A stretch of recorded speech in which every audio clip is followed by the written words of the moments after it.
আবার কিছুদিন পর দুপুরের খাবার ঘরে বসেই খাচ্ছি। কলা পাতায় খাবো আজকে। অনেক দিন ধরে মনে হচ্ছে কলা পাতায় খাই। বাজারে কলা পাতা পেলাম, কিন্তু ভালো নয়, তাও একটা লোক করে নিয়ে এলাম। আমরা যখন ছোট ছিলাম, আমাদের গ্রামের বাড়িতে যখন 10 জন 20 জন লোক হয়ে যেত, তখন আমাদেরই বাগান থেকে সবাই দা নিয়ে গিয়ে কচকচ করে কলা পাতা কেটে নিত, আর আমরা সেগুলো ধুতাম ছোটরা। তারপর দুপুরের খাবারে সেই কলা পাতা দিয়ে খাওয়া হতো। তাহলে আর এত বাসন ধোয়ার কোনো পরিশ্রমই থাকতো না। তাই আজকে মনে হলো আমিও একটা কলা পাতা নিয়ে যাই। তাই 2-4টে কলা পাতা বেছে বেছে নিয়ে এলাম। আমরা এখন বাড়িতে বসে কলা পাতাতেই খাবো। কার কার কলা পাতা খেতে ভালো লাগে আমাকে অবশ্যই লিখে পাঠাবেন। আমার একান্ত আহ্বানে এসে জানিয়ে যাওয়ার জন্য। আজকে ছোট্ট একটি আয়োজন, ভাত কিন্তু পান্তা ভাতই, কারণ প্রচণ্ড গরম। তার সঙ্গে কুমড়ো শাকের চচ্চড়ি, পটল পোস্ত, একটু ইলিশ মাছ ভাজা আর পনির ভাজা, এই দিয়েই আজকে দুপুরের খাওয়া সারা হবে। কার কার এই পান্তা ভাত খেতে ভালো লাগে ও কলা পাতায় খেতে ভালো লাগে আমার জানলে পরিচিতি বাড়বে এবং ভালোও লাগবে। আমি দেখেছি আমাদের বিয়ে বাড়িতে যেমন প্রচুর আয়োজন হয় খাবার দাবারের, সেই প্রথমে স্টার্টার দিয়ে শুরু, শেষে পান দিয়ে শেষ। তো কেরালার একটা বিয়ে বাড়ি আমি সেরকম দেখেছিলাম।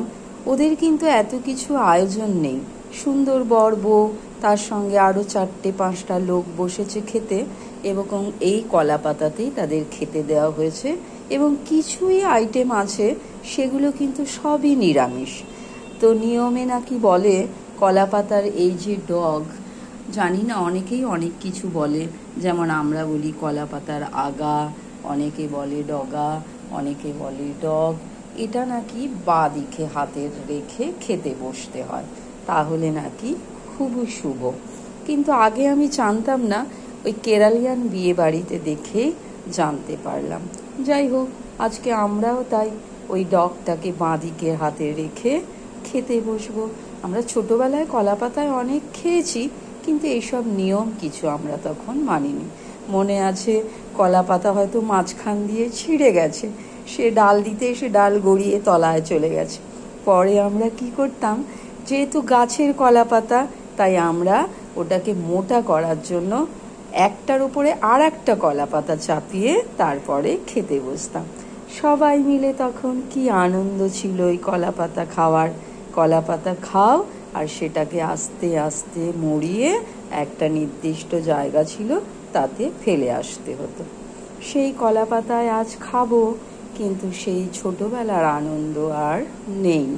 তাও মাঝে মাঝে মনে হয় একটু খেয়ে নিই।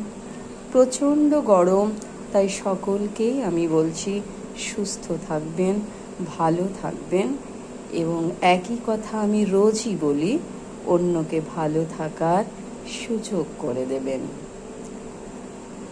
আবারও বলছি, গরমে সকলেই ভালো থাকবেন। আমার আহ্বানে এসে আমাকে